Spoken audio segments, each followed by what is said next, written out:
Haleluya. Puji Tuhan, salam sejahtera buat kita semua. Mari terus merenungkan firman Tuhan menggunakan 365 hari yang mengubahkan. Rise up, bangkit, bergerak, berdampak. Puji Tuhan, mari saya mengajak untuk kita semua kembali belajar dan merenungkan firman Tuhan. Di mana di hari ini kita akan sama-sama merenungkan sebuah topik yang sangat penting dalam kehidupan kita sehari-hari, yaitu memperbaiki kesalahan. Ya, tema kita pada hari ini yaitu memperbaiki kesalahan. Ya, tentunya kalau saya bertanya siapa di antara kita yang tidak pernah berbuat salah? Tentu tidak ada. Ya, semua kita pernah dan sering melakukan kesalahan. Kita sebagai manusia dan membuat kesalahan adalah bagian dari hidup. Namun yang membedakan kita adalah bagaimana kita menyingkapi kesalahan itu. Nah, inilah yang akan kita sama-sama pelajari dari sebuah nasihat firman Tuhan di dalam Bilangan pasal 5 ayat 6 sampai ayat 7. Saya akan membacakannya untuk kita semua dan Bapak Ibu Saudara dapat memperhatikannya yang menjadi nasihat.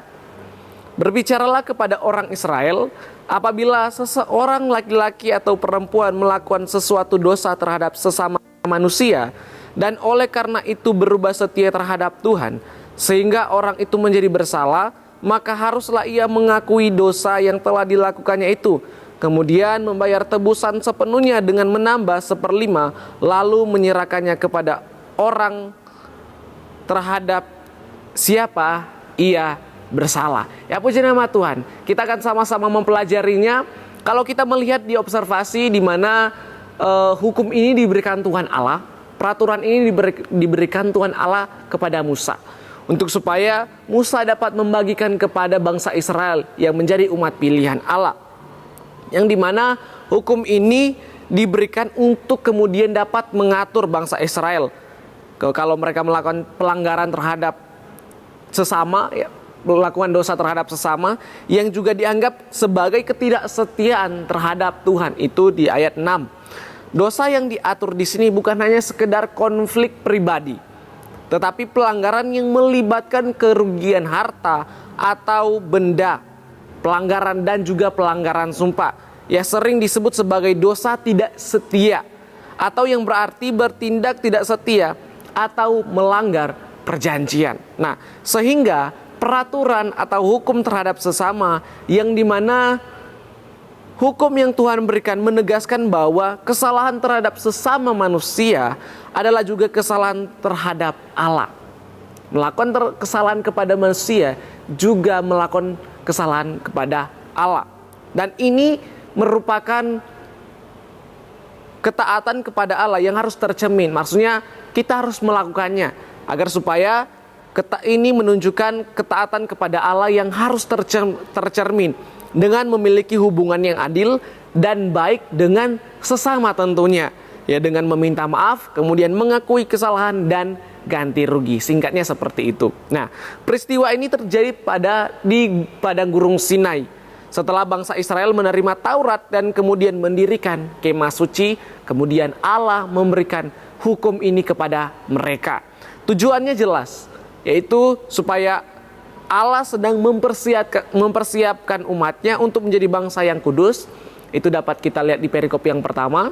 Kemudian bangsa yang teratur dan siap memasuki tanah perjanjian. Nah, kita akan sama-sama belajar tentang memperbaiki kesalahan.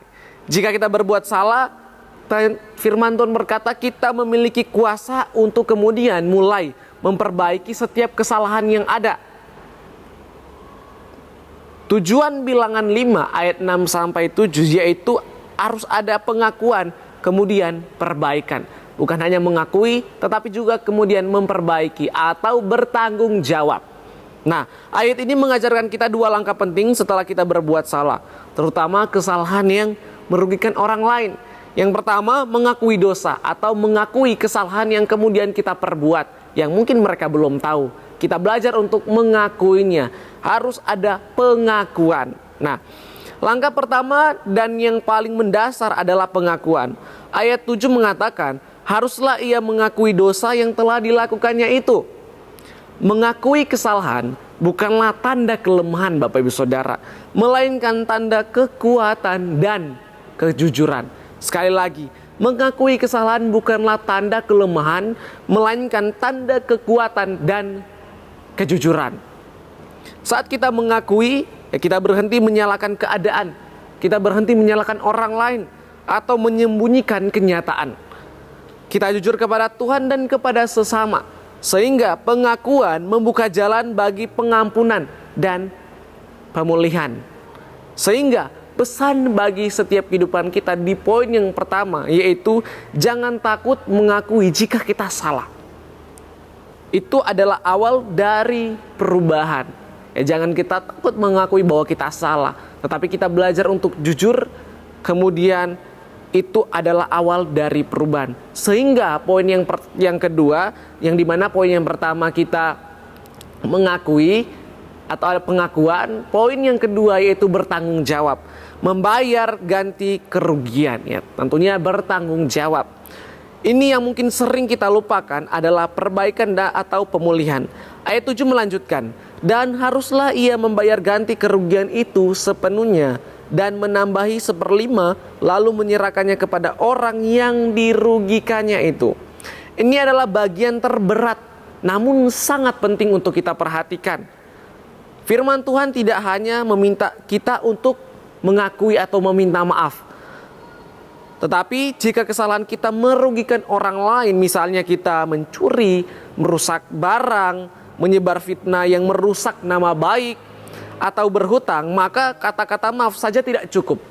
Tentunya kita harus bertindak, bertanggung jawab, mengembalikan atau mengganti apa yang kita ambil atau rusak sepenuhnya, kita ganti dengan materi yang kita miliki. Bahkan di sini dikatakan bahwa menambah 1/5 atau 20% Bapak Ibu Saudara, sebagai bentuk kerelaan dan keseriusan kita untuk benar-benar memperbaiki kesalahan yang telah kita perbuat, sehingga kemudian kita dapat bertanggung jawab. Ya, nasihat yang menjadi 2 poin yang sama-sama kita pelajari, yaitu kita mengakui, yaitu kita dengan meminta maaf tentunya. Itu tidak mudah karena harus mengorbankan ego kita Bapak Ibu Saudara. Kemudian kita bertanggung jawab. Nah, ini yang sangat-sangat kita mungkin lupakan, tetapi sangat penting. Kita bertanggung jawab atau mengganti kerugian yang disebabkan oleh kita tentunya. Sehingga poin yang pertama dan kedua ini saling berkaitan. Kita mengakui, kemudian kita juga bertanggung jawab atau membayar ganti kerugian. Bahkan dikatakan di dalam ayat ini bahwa kita harus menambah 1/5 atau kalau saya bisa katakan 20%. Nah, firman Tuhan mengajarkan untuk supaya kita kemudian dapat bertanggung jawab. Dan oleh sebab itu menjadi aplikasi dalam kehidupan kita, yang dimana perbaikan menunjukkan bahwa penyesalan kita itu nyata. Bukan hanya di bibir saja, melainkan ada tindakan. Sehingga pertobatan yang murni selalu diikuti dengan tindakan nyata untuk memperbaiki kerugian, untuk memperbaiki kesalahan yang telah ditimbulkan. Contohnya, jika kita mencuri, ya kita kembalikan, bahkan ditambahkan suatu bentuk kerelaan bagi kita karena kita tahu kita salah.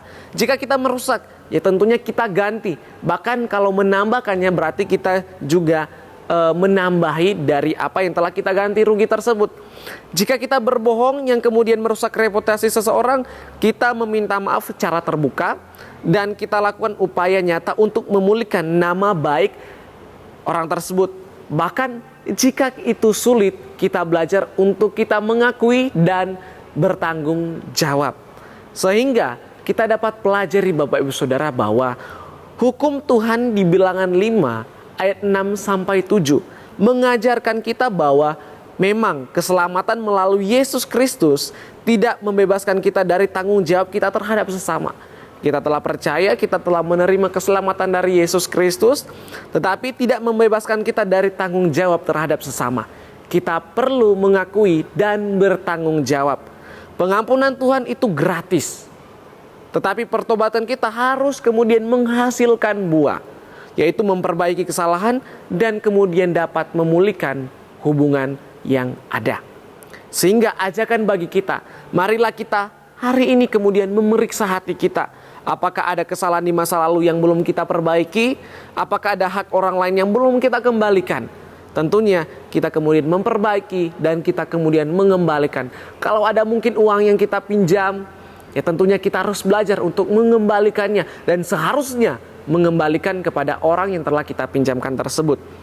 Jangan menunda, ambil langkah berani. Akui kesalahan itu di hadapan Tuhan dan jika perlu di hadapan orang yang bersangkutan. Lakukan tindakan nyata untuk mengembalikan apa yang menjadi hak orang lain, bahkan lebih dari itu sebagai tanda pertobatan kita yang murni, pertobatan kita yang tulus. Saat kita berani mengambil dua langkah ini, mengakui dan bertanggung jawab, kita tidak hanya memulihkan hubungan kita dengan sesama, tetapi yang lebih penting, kita menunjukkan kepada Tuhan bahwa kita benar-benar serius dengan pertobatan kita. Kita akan mengalami damai sejahtera dan sukacita dan berkat karena hidup kita telah dipulihkan sepenuhnya oleh kasih karunia Allah. Amin. Terima kasih telah mengikuti renungan 79 yang mengubahkan. Kiranya firman Tuhan ini dapat memberkati kehidupan kita. Bapak Ibu Saudara yang ingin doakan untuk pokok-pokok doa tertentu atau ingin menceritakan kesaksian mujizat kesembuhan, pemulihan masalah keluarga dan lain-lain, dapat disalurkan melalui chat WhatsApp di nomor 0813-2742-0088. Tuhan Yesus memberkati kita semua. Mari kita satu dalam doa, kita berdoa.